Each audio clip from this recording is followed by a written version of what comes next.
usa sa mga imahen or images sa mahal nga birhen sa kasakit kanang dunay espada nga aming tusok sa iyang dughan, kay mao man na ang gipanagna ni Simeon nga propeta nga mutusok ang kasakit sa kasing-kasing ni Maria murag espada niya. Ang atong simbahan dunay gi-identify nga pito ka kasakit ni Maria. Nahibaw ba mo kaning pito ka kasakit? Wasad ang sa ta mahibaw ta nga sige man taglikay sa kasakit, hindi kita kahibaw. So doon na kuno'y pito ka kasakit si Maria nga murabag samari sa mga grabe niya nga kasakit. Ang una, ang kadtong kaning gisulti ni Simeon pag presentar dito sa templo nga giingna ni Simeon kining bataa supako ni tanan mga tao. Sakit baya nang magkugos kas imong bata unya ingno nakadaan nga kaning bataa supakonon gini. Ana perti maganing pangga ni mga inahan dinis mga bata, isayaw-sayaw gina nila kay di sila gustong muhilak, pero kanang sultihan ka nga kining bataa bitayono ni sa cross, supako ni sakit sa doy niya. Ang ikaduha kuno kadtong gipangita ni Herodes ang bata kay patyon, motong nanagan sila ngadto sa Ehipto tungang gabi, bakwit sila. Sakit-sakit kinang maghunahuna kang ang imong bata wala pa kaabot og 2 ka tuig na anay nangita nga mga hari, mga sundao aron putlan sa liog. Unsa kay imong batio no? Isip ginikanan nga ang imong anak gipangita sa mga leader, mga hari kay patyon. Sakit kay na. Cute kay nagnaong ang bata nya putlan las liog. Di ba? Ikatulo ko no, kadtong nawa si Jesus, tulo ka adlaw nilang pangita, na nagtuo na Diyos Maria at si Jose, ani kani patay na gitong bataa, kay patyunon ko to. Sakit sa nang mawag-an tag-anak. Pero ang kaning ikaupat ngadtos ikapito mo ay grabe. Kaya ang ikaupat ko no, mao ang katubang nag-istorya sila katong pagkadagma ni Jesus dito sa cross nga niduol si Maria. Kuano sakit kay nang magtanaw ka sa imong anak nga naglisod naglakaw niya gidakdakan pag is cross, patid-patiran pag is mga sundao. Ganahan mo ana? Bisan patingaling buangon ang imong anak niya kulatahos yung silingan niya bisag nagkakamang-kamang na patid-patiran pag yun. Butlang pero giduol ni Maria dili aron masuko, iyang giduol si Jesus aron dasigon sa pagpadayon niya. Dayon ang ikalima kadto nagyong nagtan-aw si Maria nga nagbitay ang iyang anak sa cross niya, nagbarog siya diri sa tiilan kana nag-anam na ginagkagrabe no. Saman ganahan mo ana imong bana kamong mga asawa, imong bana bitayon sa cross, okay ra? Usahay mo ingon ka okay ra gyud ko padir bisag karon dayon. Ana ka pero anak murag maglisod jud ka isip inahan bisag unsa ka salbahe sa imong anak nang ang katapusan kuno mahigugmas anak mao gyud ang inahan. Normally ang amahan usahay ingon ay papatay na buang ako, pero ang inahan musikreto ginag-amam sa anak no niya. Ang ikaunom kadtog yung pagkuha ni Jesus gikan sa cross niya, gisapnay ni Maria nga patay na bang musapnay kas imong anak nga wa nay kinabuhi perting sakita na no. Ako man sa ko'y anak di man sa ko mama, pero kamong mga mama imagine ko no, labi na gyud ko nang imong anak porting buutana nya namatay kasagaras maginikanan mo ingon ako'y una dong, ako'y una day nganong ni una manong kag kamatay Ana niya ang katapusan kunong kasakit ni Maria kadtong paglubong ni Hesus kanang isod na ngadto sa lubnganan bisan gani dinhi sa ato kanang naay mamatay dinhi simbahan ay kanang inigdayon gyud nga bendisyon sa pare kay human na hapit ang misa anha gyung hinilakay maayo naagi uban murag og makuyapan punan pag ginaigabot ngadto sa sementeryo kadaghan naman jud ko naka-blessing og lubong sos inigdayon ng lunod na agi magsigig hilak agas gong sipon laway abot nga rin siging hilak nako kaayog yung isod og apil nga tulugnanan unsa jud kani mo kuyog ba jud kani siya nga nalubnganan pero tungod lagi nas kasakit lagi sakit ba kanang iniglunod na nga tos lubnganan pero kining tanan gidawat ni Maria nga dunay gugma pagtuo ug pagpaubos mo nang nadawat kini niya tanan tungod kay doon naman siya pagtuo nga ang Dios mubanhaw sa iyang anak doon na sad siya gugma sa pagtuman sa kabubuton sa Dios ug labaw sa tanan doon na siya paglaom nga magtipon ra sila balik didto sa langit ug pagka mapaubsanon nga mudawat niini mo na kita wa gid unta tay gitawag og kanabitang magdepresyon or ma-stress aning mga kasakit kun mosunod lang ta ni Maria gilingay mong tupad ing nawa karon ma-stress ing na siya na wa ka bugati wa ka mag kanabitang kanang ma-stress ka ba nga mura kag magsigana ba mao palay pag mata ini kabuntag ana na bugat man na kana bang inig mata nimo na anang mga utang makita na nimo ang mga bayronon ana mga baon sa imong mga anak nya wa nagi kay hapit makuot magsigig imong anak na nara ba may bayranan kay sugod sa klase pati mo nang daghanag bayronon ma papaliton ra ba mi ani na nasang listahan sa mga bayronon mga palitonon sos may di ba mao na usay mo sangko sad mo nga rispare inig-ingon pader na daghang nangita nimo mo ana sang pare nanong iapil-apil man ta ni mga buhata o magita magbuhat og anak karon lang pag na kong so dire diha nay nanuktok pag-abli estudyante akong baon yati ra mura sa nunig anak na kus gawas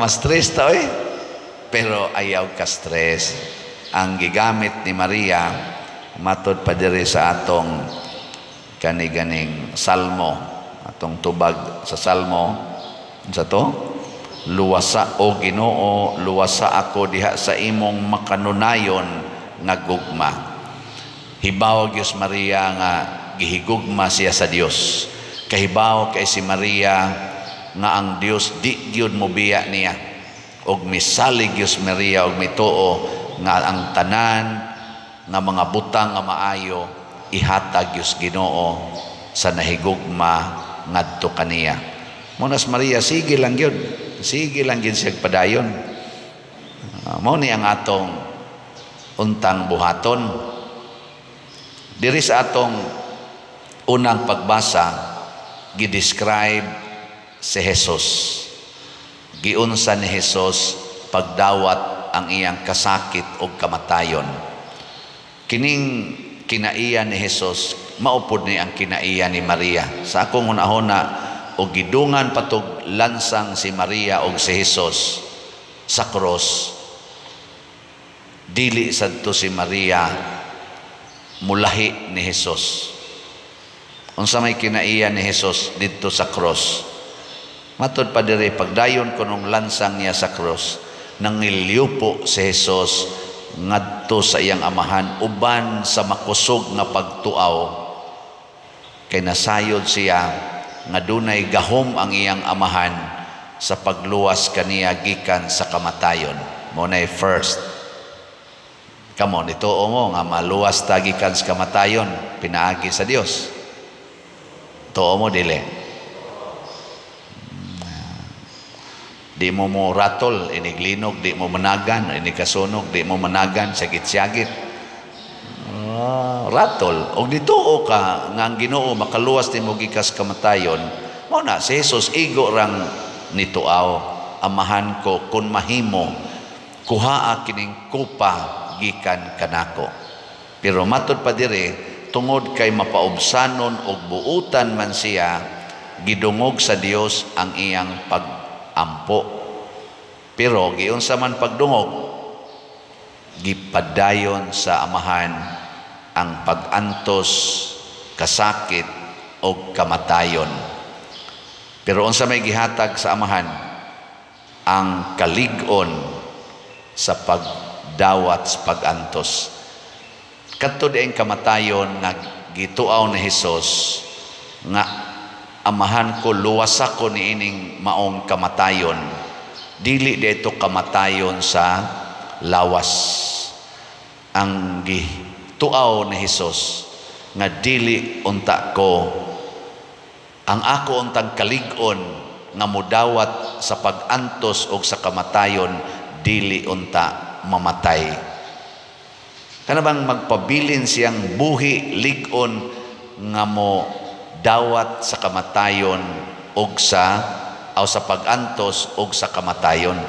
Kay kung mamatay na ning atong kalig-on mga igsoon, mo reklamo na tas pag-antos o sa kamatayon, makasa dayon ta. O kanang sala, mauna siya tinuod nga kamatayon. Kuha mo? Sugod karon mga asawa nga nag-antos sa bana, ang iampo ayaw ing nga Ginoo, wag ta nga intaw ni akong pag-antos, mabag-o unta ning batasan sa akong bana. Ayaw na ing na hinoon Ginoo, dili unta mamatay ang akong gugma ngadto sa akong bana nga mipaantos kanako. Nindot no. Gilingi ay mong tupad na ganahan ka ng klasihas pag-antos, pag-ampo. Bitaw. Kanang imong anak misuyop, imong anak nihimog krimen, uwaw kayo. Ay pagsigampo, Ginoo, mabag-o taning akong anak, muhunong na unta ni siyang bisyo. Ayaw. Ang iampo, Ginoo, dili unta mawagtang ang akong gugma o alagad, pagdawat sa akong anak, bisan pag iya nang gibuhat ang tanan nga mga kaulawan, tanan nga mga bisyo ni ining kalibutana, dili unta kumuundang sa paghigugma niya. Di jud ka kapamalikas, dili jud ka magsigigyaw-yaw. Tawan, okay mo na. Ako bitaw, kanang juterang halin sa tong slot, ang ako yung iampo, Ginoo, dili unta kumuundang o ma-discourage sa pagsigig padayon o baligya sa mga slots. Sustainer gito pila na gudron katuig nga sikog baligyag slot. No. Pila na? Tulo na katuig. Sige kog baligyag slot. Baga na kay kog naong sigig pamaligya. Usahay baya, sakit-sakit baya ka na maghunahuna at ang mahurot unta niya di ay, pero sige lang. Tanawa unsa may atong nahitabo karon, ang atong slots niabot ng atong halin og sa holy pads nga slots katong para sa National Retreat for Priests karong tuiga. Ang holy pads nato niabot na ang halin og 24,098 kaslots. Pakpak. Sige maginig os-os. 75,902 pa ang available. Noon og inyo gining palitan og tagsa kaslat lang kada adlaw bisag kada semana kitang tanan nga mga nahigugma sa Ginoo, kamong tanan nga musimba sa akong misa online or territorial parishioners o mamalit lang yung tag sa kaslat kada semana 100 raman gini, wag tang gining atong kasakit, no? Muna iampo sa na ninyo sa Ginoo, kamo bitang makabati, inig-ingon ako nga palit mog slat, unya murag ang imong kabalaka mo patigbabaw, mo ka, uy, di sa ko mo palit, uy, kay unahon sa ninakong akong mga bayronon, unahon sa ninako ang akong mga kaniganing panginahanglan. Hinaot unta, makaton sad mo sa pag-ingon, amahan, liguna ang akong pagkamanggihatagon, nga bisag wa na ko'y gikaon, mupalit lang yapon kog slat. Ana, no? Haluya kay mo mga naong. Di mo ganahan ang pag-ampua. Kanindot, ana. Ginoo, mupalit unta kog slat, bisag wa na ko'y ikapabaon sa akong mga anak. Yang inyo sa mga anak, matakdan sad murabag si Maria, nanakod na tong Hesus, si Hesus nanakod ni Maria. Ingon sad ang inyong mga anak, Ginoo, malipay unta ko nga wa ko tagaig baon sa akong ginikanan kay gipalit og slat, maglakaw lang ko sa akong padong adto sa eskwelahan og inig uli. Di ba? Kanindot ana. Kat o naglakaw nyo mga anak kaysa magsigig sakay ana mga motor, sakay gid anang sana kanang balhabal ba o kanang sana mo sa tricycle o man tricycle nato diri do. Inana mo antos ba og lakaw. Malipay ko ani mga bata dinhi ako makitaan, mga estudyante kusog ay mulakaw ini pamuhi ba, makitaan ako to ana dito sa unahan galakaw kusog ay lakaw ba nako kani po pariha gid nako sa una ni pamuhi hinay patumulakaw diha sa duol sa eskwelahan kay lain man tan-awon paspas lakaw igabot sa unahan wa na kayo nakakita bulhot tayog lakaw kay layo pa kay lakaw nun. Mga 3 pa ka kilometro abhoy gogyog lakaw ana kusuga lagi kadagong gikan sa CIT dito sa may tabuan ako ginang nasukod iniglakaw padong adto Guadalupe 40 minutos to anak ko dito sa amo nya kon maghinay-hinay kog lakaw moabot og 50 minutos ana pero kusgog lakaw ana to na dito usahay pa gyud wa nagibawon para ugma lahos pa gyud lakaw ngadto sa Kahugan 6 kilometers abot ko dito ngit-ngit na mga alas 7 na sa gabi tagaan sa dayon kong mama atong iyang kuhaon nga sinsiyo gikan atong iyang panyo nga gibugkos ba gibutang atong basket nga 40 sa gyung donotona plastic nga basket gisabong sa sagbayan.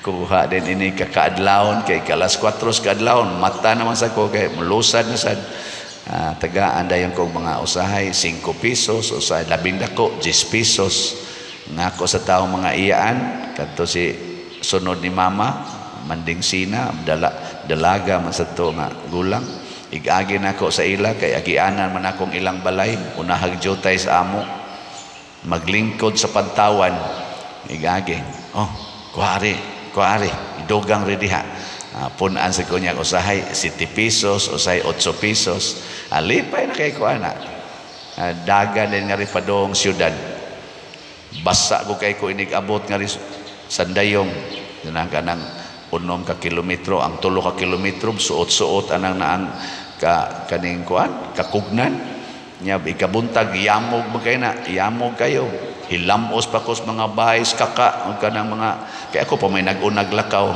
perting yung yamuga basa yung kayo nasuna pero karon human atong maong mga pag-antos karon tawa na di na mapiksag yamog di ba rasan na siya sige lang kitag pailom padayon kay ang kasakit maunay mo hatag og tinuod nga kalipay ang atong kamatayon uban sa Ginoo og pagsunod sa Ginoo mao sad nay maghatag nato og tinuod nga kinabuhi manindog ta.